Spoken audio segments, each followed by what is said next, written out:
Well, shalom. It's a little morning breakfast time. Delicious. My wife is back on the Millenite lifestyle. She didn't depart from it, but she had to take a serious dietary reset for low histamine stuff for trying to cure mold. But now I'm back, and I just got a waffle with wild picked blueberries. And of course, maple syrup. I love tree sap. Anyways, I wanted to share with you guys a practice of something that I'm trying to incorporate in my daily routine. Those of you that are trying to learn and study and understand how things operate, I'm like in the process of making massive changes to the place that I'm living in. Part of that is studying the context for where I live, trying to learn that not everything that is going on out there is going to be applicable in my environment or my context. So I would love to have Jubilee's half as well. I'll eat everybody's other halves. Whatever's leftovers. I'll eat it all. It's a great dad plate moment. Hold on. Let's clean you up a bit.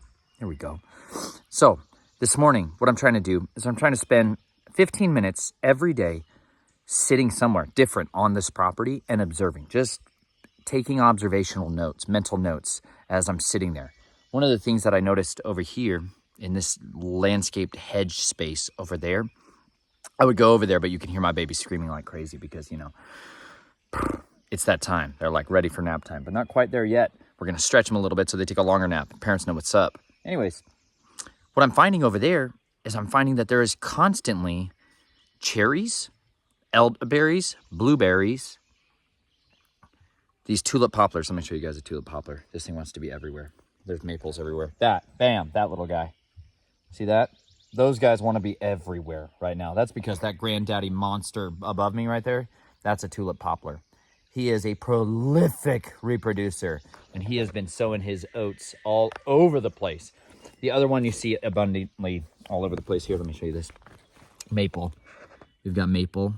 Maples are super dominant species. They put out all those crazy little maple seedlings, you know, helicopter wings and stuff like that. All these little petals that you see around me here, these are tulip poplar flower buds that are coming out. But right here, what we have is another emerging tree. This is my serviceberry, Saskatoon. This is more of a wonderful, delicious, edible berry. My favorite darn near berry in the face of the earth. And that comes from this big granddaddy guy right here. Bam! Sweet Moses of the Nile. The promissory land has arrived. That guy, he has been putting out an incredible amount of berries. And so everything wants to be eaten. Every bird wants to eat those berries. Every man wants to eat those berries. If you don't know about them, they're about this big, generally. They're about that size. They taste more like an apple and a blueberry and their little tiny offspring. Colder winters, apparently, help them get sweeter. I don't know because I'm not from Saskatchewan. Anyways, but the other thing that I'm noticing during this whole time in my context, this is that blackberries. They're coming up everywhere. See this guy, more of it, right? Maple, I don't know what that is yet. But the great laurels of my environment, okay? This shady side that I'm sitting on over here is in shade way more often than that side over there. And so I get a totally different arena of stuff that wants to be here. There's a lot of different plants that want to be here that don't want to be over there. And that's really important because context is key.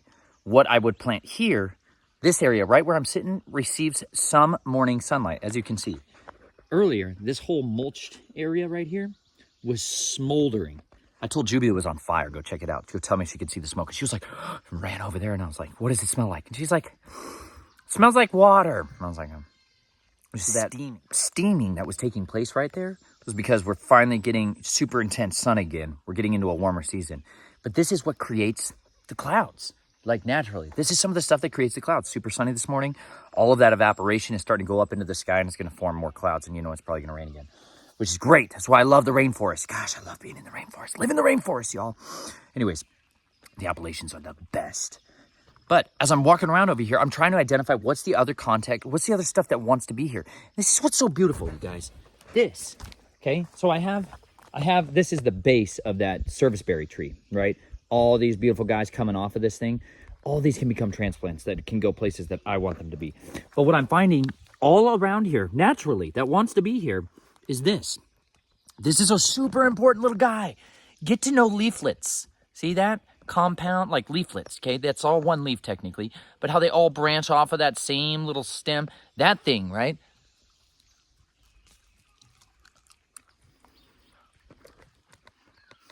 It's a strong. Oof.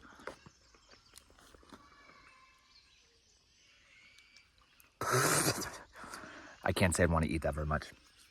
But every other animal loves to eat the nitrogen fixers. This thing fixes nitrogen through a relationship that it has with bacteria. The bacteria is actually what's grabbing the nitrogen out of the air. But this is one that feeds the soil. This guy, his job in life is to feed the soil and to store nutrients in the form of nitrogen. And it makes him incredibly valuable. Things like beans do this, right? This guy is a homie to all the shalomi homies that are in the forest. Every major tree, every plant wants to be around this guy. They're like, be my friend. And what's cool about these guys is you can cut them down and they grow back up, which is what happened here. Like, dadgummit, they cut these things down, right? People are like, oh, they're thorny, I don't like them. That's because they don't want everything to eat them too soon. But they put out these thorns. You can cut them down, they're going to come back, right? The other day, I ripped out one of these guys like this, right here, ripped him out, and I put him in the same hole that I'm planting my fruit trees in. I'm planting them right down into the same hole, just like this. All mean and aggressive style, still blessing. Just mean and aggressive, though, and be like, you know what? You go down there and get to work. But let's see if we can see him right here. You might be able to see. They develop these little nodes, these little like lumps on their roots. I don't see very many right now, but that's where the nitrogen fixers are working out, you know? But I'm going to shove him in the exact same hole as my fruit trees. And what I'm going to do, because you see, if you pay attention here, they're in like the same proximity to these trees.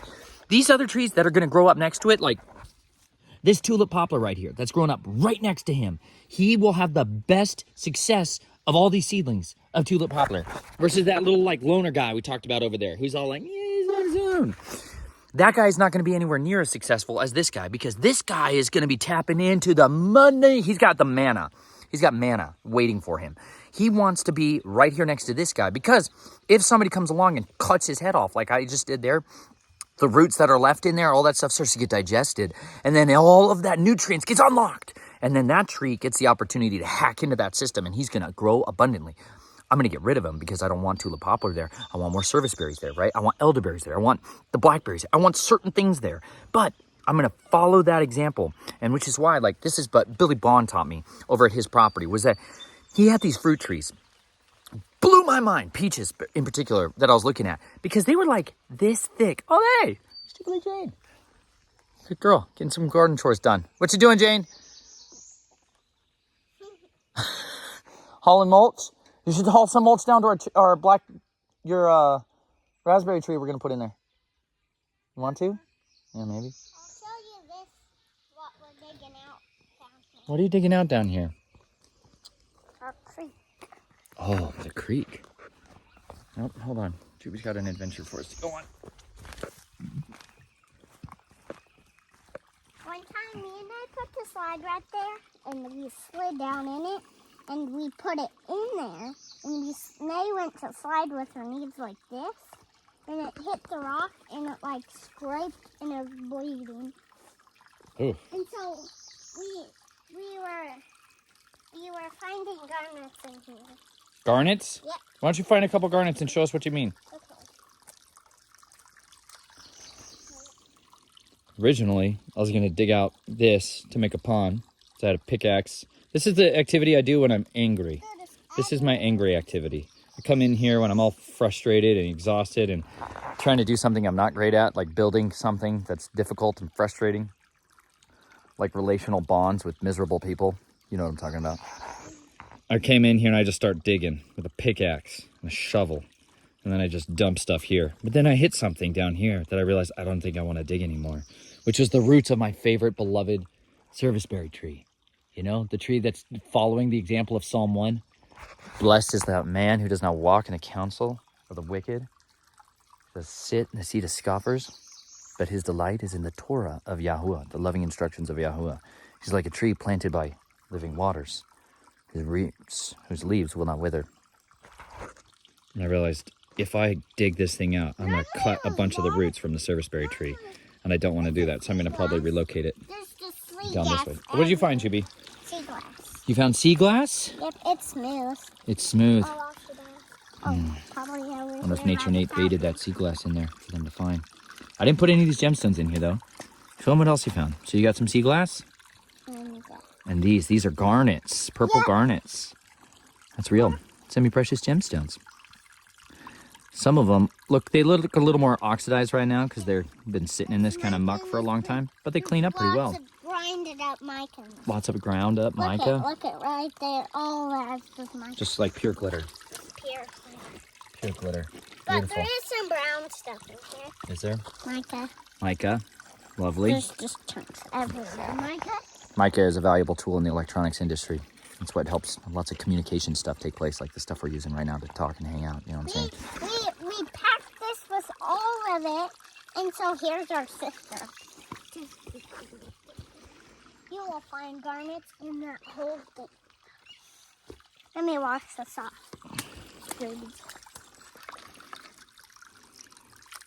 Show them how it works, Juby. I'll show you. Wash this off.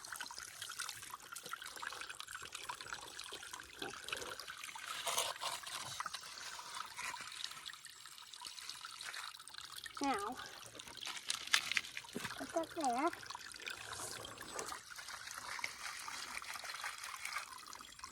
Look at it. Check it out. Show us. See those little garnets right there? Oh, yeah. There's garnets everywhere. Everywhere. There's jars up there by the garage. Lots of garnets that you found, just everywhere. You should go bring down Dad's nice big sifter I brought out. Finally found it in storage. This is the creek of life. Reynolds are trying to live courageously here. It's going to be good. But this is, like I said, take some time. Go sit and observe nature. Learn the lessons and stuff that it's trying to teach you. Like why nitrogen fixers and why trees that are growing right around nitrogen fixers are so successful. That's a really important lesson you don't want to miss. You miss that lesson, you're going to miss out on some major fertility that's just gone by the wayside. People have utilized nitrogen fixers alongside their fruit productive trees for a long time, but then it was disregarded. People got caught up in this word called invasive. Invasive. Listen, when you drive along the roadways and you see all kinds of nitrogen fixers, predominantly is what you see along the roadways and ditches and very, very sad, soggy, depressed places. That's because they're desperately trying to heal the curse, the consequences of the curse of mankind meddling with stuff they don't understand and ruining landscapes. We can do better, y'all. It's all about management. It's all about stewardship. She finds gold in this too. She thinks she finds gold and silver, too. Yeah. Huh. You know what? Y'all willing, we will. Who knows? I'm going to do a sluice box in here. It's like my ultimate dream.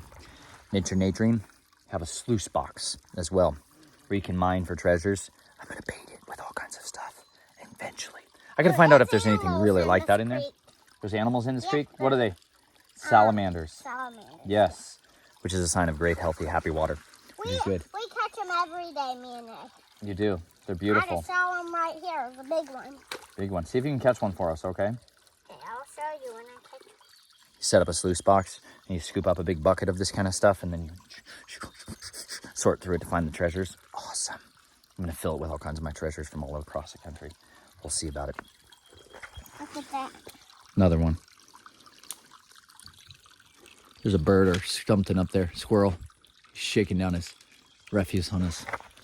Anyways, go spend some time in nature. Take 15 minutes to sit your butt on the ground. On the ground. Find out what it teaches you. There's all kinds of wonderful things that the Creator has to teach you that are going to be very, very helpful for you throughout the rest of your life if you can just study them and learn from them. Ask Him to show them. Reveal it to you so that you can make better choices, better decisions that impact the environment in a beneficial way.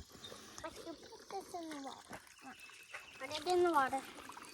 Look at it. If there's dots or squares, it'll make water. Makes more water. Look it. See, there's water in there. But look, it's stuck. There's a rock stuck. This rock stuck. Have you had any interesting discoveries today?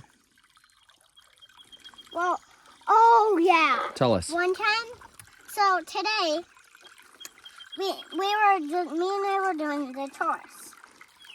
We were taking care of rabbits, and so Dad said, he said, "Oh, half of the chickens are out.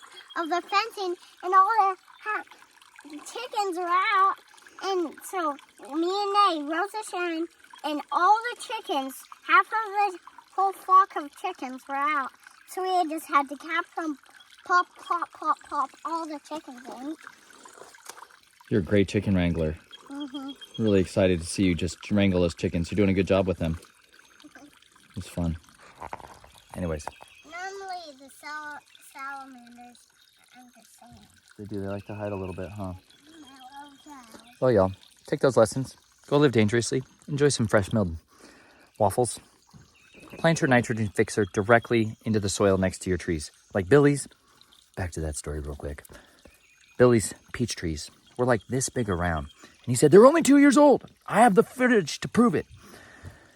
They were incredible. They were massive and they were beautiful. And I was like, this is crazy, covered in blooms. And I was like, this is unreal. And he's like, put the nitrogen fixer right down into it, right? And as it grows up, he cuts it down, pollards it, I think is what he uses. Cuts it down, and that dumps all of that available nitrogen, and then he mulches it back down into that mulch bed right next to it, feeds it up. But he's also experimenting with fungal stuff from it's kind of like a compost tea, but something a little more specific that he's using to help transition the soil life is more fungal dominant. There's more fungus stuff in that than there is bacteria in that. Whereas in the grassy-ish stuff, it's a lot higher bacteria content. And it transitions over time, long time, in the forests, especially like second growth forests or old growth forests, emergent forests. It develops this stronger fungus dominant stuff. So he's taking that mindset and he's bringing that and incorporating that into his orchards. And it's just amazing to get to see the fertility that starts to come in, and even how quickly you can transition things like pasture and grasslands into a much more rich and vibrant and diverse areas where it's not just dominated by a particular invasive or a particular type of weed like most people think of. You can transition it much more readily by doing that. So check out Permapasture's farm. I'm learning from him all the time. I do my best to surround myself with the best minds in every industry or arena of something I'm interested in, and pray to Yah for him to help to bring the right connections of people so that I can grow and mature in that arena. But people like him and Gabe Brown from Dirt to Soil, like Joe Salatin, these are for me have been critically, Stefan Subkobiak up at Miracle Farms up in Canada. These are right now my main mentors of people that I'm trying to replicate myself. They're listen, I understand that the value of life is to go and learn from those who have done it successfully. I look at the people whose lives are in a way that I want to be. I want my future to look like that. So I go and try to learn how did they get there, and I try to follow their example. Because you know what?